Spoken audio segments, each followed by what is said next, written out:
হরে কৃষ্ণ, রাধে রাধে। সবাই কেমন আছে অবশ্যই জানিও। অনেক দিন অপেক্ষা করেছিলে, আমাকে অনেকে মেসেঞ্জার প্লাস আমাকে ইনস্টাগ্রামে অনেকে ডিএম করে বলেছো যে যেখানে ছিলাম মায়াপুর ঈশ্বরদন ভবনের উপরে একটা ইন্ডিজিনাস ভিডিও দিদি কবে নিয়ে আসছো। তো একটু লেট হয়ে গেল, তার জন্য এক্সট্রিমলি সরি। তো চলো ঝটপট করে দেখিয়ে দিই যে এই বছরে মায়াপুরে গিয়ে কোথায় ছিলাম।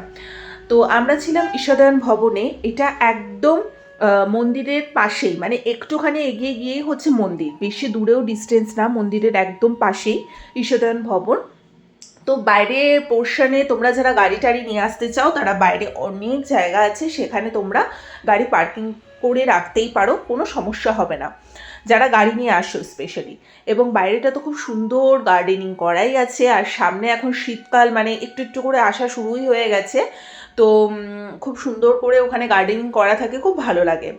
তো আমরা যথারীতি ফার্স্টে ঢুকে রিসেপশনের কাজগুলো করে নিলাম, তারপরে আমরা সোজা চলে আসলাম ঈশ্বরদন ভবনে। আমরা যে রুমটাতে থাকবো সেই রুমটাতে, আমি কস্টিংটা সবার লাস্টে তোমাদের সাথে শেয়ার করে দিচ্ছি।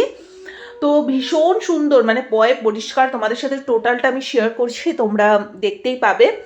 এবং উনি দেখিয়ে দিচ্ছিল যে এখানে একটা ফোন আছে, যদি ইমার্জেন্সিতে ফোন করতে হয় তাহলে ওখানে গিয়ে একটা ফোন করে দিলেই হবে। এবারে আসি রুমে। আমাদের রুম নাম্বার ছিল 1423। দুটো বেড ছিল এবং ম্যাট্রেস দেওয়াই রয়েছে, আরামসে এখানে আমরা 4 জন থেকেই যাব।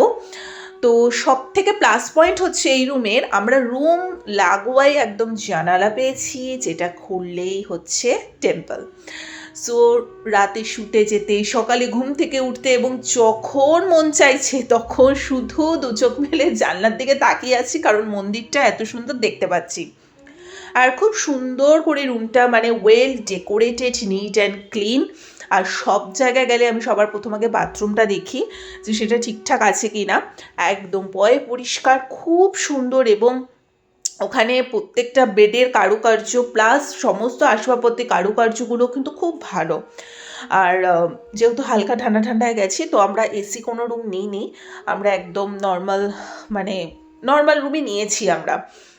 তো যাই হোক, রুমে খুব সুন্দর একটা ছোট মিরারও আছে, কারণ মিরারটা না থাকলে তো খুবই সমস্যা। এবার বাথরুমের পোর্শনটাও দেখিয়ে নিচ্ছি, পুরো ঝকঝকে তকতকে নিট অ্যান্ড ক্লিন, গিজারও আছে সাথে, খুব সুন্দর পয় পরিষ্কার ঈশ্বরদন ভবনের এই রুমটা। তো এটার কস্ট যেটা পড়েছে সেটা বলে দিচ্ছি। ও আরেকটা জিনিস শেয়ার করে দিই, ঈশ্বরদন ভবনের নিচেই কিন্তু খাবার ব্যবস্থা আছে। আমরা 150 টাকা দিয়ে লাঞ্চটা করেছিলাম, 100 টাকা দিয়ে ডিনার করেছিলাম। বহু আইটেম আছে, তোমরা যারা মেন ব্লগটা দেখোনি দেখে নিও, অনেক আইটেম ওখানে দেয়। তো আমরা যেহেতু উইন্ডো সমেত রুমটা নিয়েছি, তার জন্য আমাদের কিন্তু পার ডে 2500 টাকা করে পড়েছে, ঠিক আছে? তো একদম জিএসটি ফিএসটি ইনক্লুডেড 2500 টাকা করে পার ডে রুম ভাড়া পড়েছে, যেহেতু আমরা উইন্ডো অ্যাটাচ রুমটা নিয়েছি। যদি উইন্ডো ছাড়া রুম নিতাম তাহলে হয়তো এর থেকেও কম পড়ে যেত, ঠিক আছে? তো যাই হোক, বাট আমাদের খুব ভালো লাগলো যে এবারে গিয়ে মন মতো একটা রুমও পেয়েছি এবং খুব সুন্দরভাবে ওখানে 2-3টে দিন একটু কাটাতে পেরেছি এবং প্রভুর আরাধনা করতে পেরেছি, এই আর কি। মেন ব্লগ যারা দেখোনি ডেফিনেটলি দেখে নিও, মায়াপুরের অলরেডি ব্লগ আমি ছেড়ে দিয়েছি।